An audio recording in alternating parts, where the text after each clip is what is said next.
Halo Sobat Ayoma, kembali lagi dengan saya, Diandra. Hari ini kita akan membahas Pontianak dan Kalimantan Barat. Ibu kota Kalimantan Barat adalah kota Pontianak. Kalimantan Barat merupakan provinsi terluas ketiga setelah Papua dan Kalimantan Tengah. Penduduk Provinsi Kalimantan Barat berjumlah sekitar 5,5 juta jiwa di tahun 2021, di mana sekitar 675.000 jiwa berada di kota Pontianak. Pariwisata kota Pontianak didukung oleh keanekaragaman budaya, yaitu Dayak, Melayu, dan Tionghoa. Kota Pontianak dilalui oleh Sungai Kapuas dan Sungai Landak. Kedua sungai itu diabadikan dalam lambang kota Pontianak. Sebagian besar perekonomian kota Pontianak bertumpu pada industri pertanian dan perdagangan. Hasil paling besar adalah ubi kayu, padi, ubi rambat, sayuran, buah nangka, pisang, nanas, dan lidah buaya.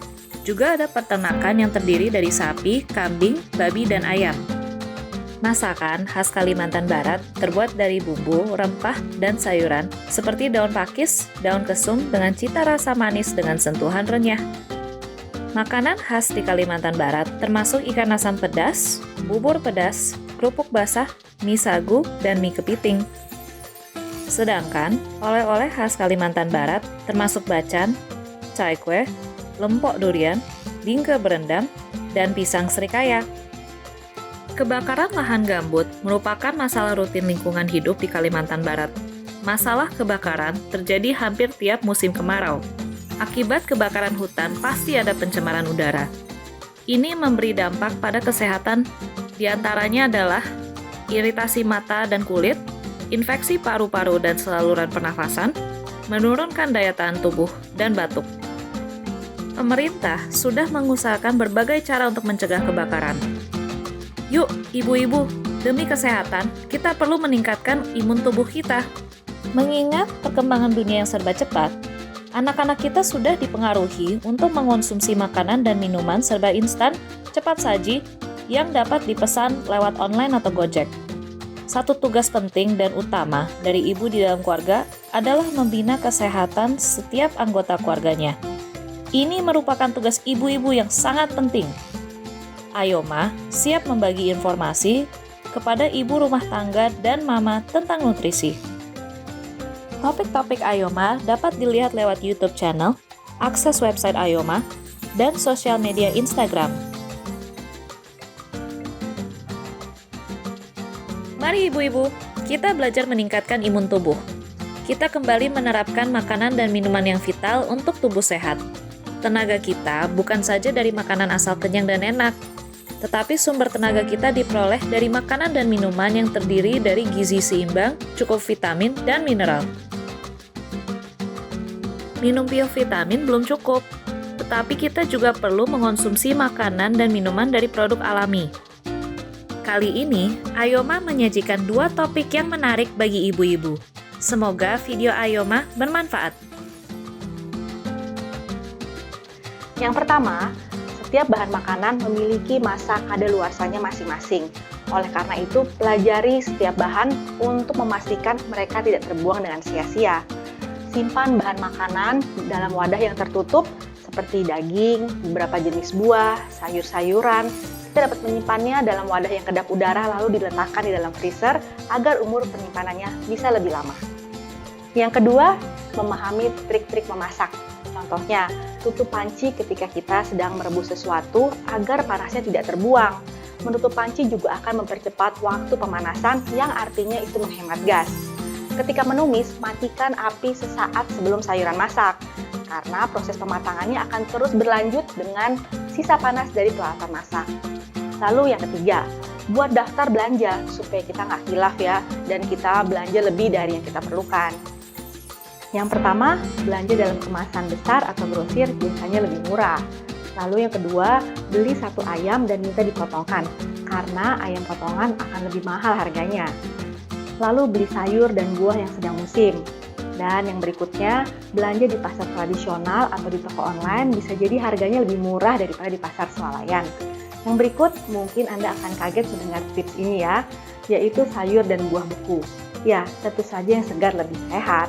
Namun, beberapa sayur seperti kacang polong dan jagung beku dapat disimpan untuk berbagai masakan. Menghemat waktu dan biaya daripada harus membeli yang segar. Makanan kaleng pun tidak semuanya buruk ya. Lalu, tulislah di kolom komentar jika Anda mau membahasnya lebih lanjut. Yang berikutnya, masak sendiri dan kreativitaslah mengolah makanan. Kurangi beli makanan yang siap saji. Yang berikutnya, masak dengan porsi yang pas. Jika ada makanan yang terpisah, kita bisa variasikan untuk menu yang lain atau kita simpan di lemari pendingin untuk masakan di keesokan harinya. Lalu yang berikutnya, racik bumbu sendiri dan buatlah kaldu ayam dalam porsi yang besar untuk stok memasak. Bagaimana? Siapa yang bilang jadi moms itu mudah? Kita bahkan harus memperhatikan hal-hal sekecil ini agar kita bisa berhemat. Jangan lupa, tepuk pundak Anda dan katakan, luar biasa, kamu wanita yang hebat. Bagi Anda yang ingin mempelajari tips menghemat waktu di dapur, silahkan klik description box di bawah ini ya. Jangan lupa untuk like, subscribe, dan tekan tombol loncengnya untuk mendapatkan informasi yang terbaru dari kami.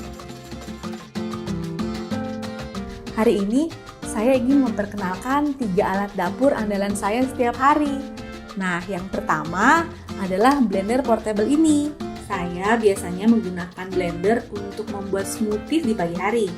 Cukup bersihkan buah dan sayur, lalu tambahkan susu atau susu kedelai atau air kelapa, lalu di blender.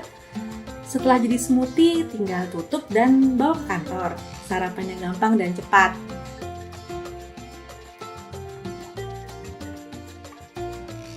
Alat kedua yang jadi favorit saya adalah steamer. Banyak cara yang bisa dilakukan untuk mengukus, tapi saya suka sekali menggunakan steamer khusus ini karena praktisnya. Kita cukup masukkan air, lalu pasang tray-nya, masukkan makanan yang akan kita kukus, lalu nyalakan dengan menyalakan timernya. Dan apabila uap air tidak keluar lagi, itu tandanya kita perlu menambahkan air untuk kukusan. Nah, di alat ini ada laci khusus yang tinggal kita buka dan kita bisa menambahkan air. Mengukus adalah salah satu cara memasak paling sehat dan praktis. Tidak menggunakan minyak goreng. Dan karena tidak bersentuhan dengan air, maka nutrisi yang ada dalam makanan dapat tetap terjaga dengan baik. Lalu, alat yang ketiga yang saya rasa sangat praktis adalah air fryer. Air fryer bekerja mirip dengan convection oven. Mampu mengolah makanan mirip dengan hasil gorengan deep fried. Tapi cukup menggunakan sedikit atau bahkan tanpa minyak sama sekali. Ideal buat memasak makanan seperti ayam dan kentang goreng.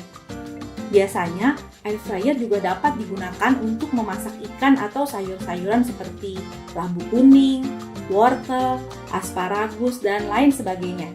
Namun, hasilnya tidak akan crunchy seperti apabila kita goreng deep fried ya. Tetapi setidaknya kami sekeluarga bisa mengurangi pemakaian minyak goreng.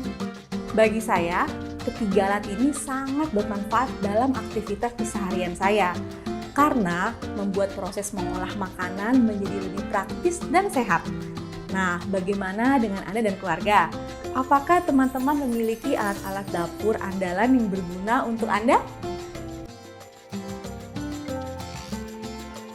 Makan bawang dapat meningkatkan sistem kekebalan tubuh, mendukung kesehatan jantung, menurunkan tekanan darah, mengatur gula darah, dan mencegah diare.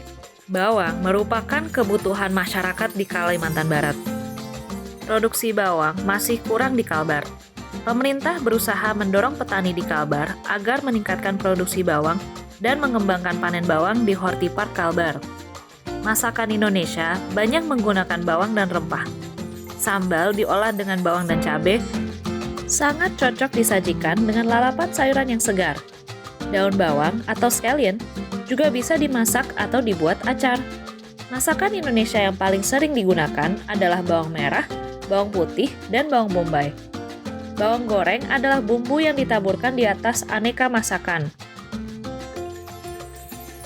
Mari ibu-ibu yang suka berbisnis, bagaimana caranya meningkatkan produksi bawang di Kalimantan Barat?